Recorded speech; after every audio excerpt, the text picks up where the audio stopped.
মেরাজের রাতে রাসূল সাল্লাল্লাহু আলাইহি ওয়াসাল্লামের সাথে পঞ্চম আকাশে কোন নবীর সাথে সাক্ষাৎ হয়েছিল? ক হারুন আলাইহিস সালাম, খ ইব্রাহিম আলাইহিস সালাম, গ মুসা আলাইহিস সালাম, ঘ ঈসা আলাইহিস সালাম। সময় পাবেন 1 মিনিট। ধীরে ধীরে সময় শেষ হয়ে যাচ্ছে। বিশেষজ্ঞ প্যানেল রয়েছেন আপনাকে সহযোগিতা করার জন্য। 50-50 চান্স রয়েছে, আপনি চাইলে সহযোগিতা নিতে পারবেন। আবার যদি মনে করেন উত্তর দিতে পারবেন, আলহামদুলিল্লাহ, কোনো সমস্যা নেই।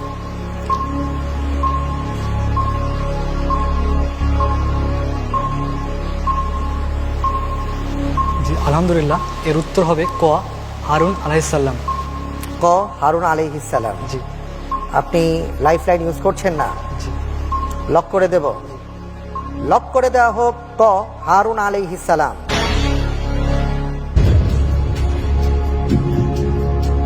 আপনার উত্তরটি সঠিক।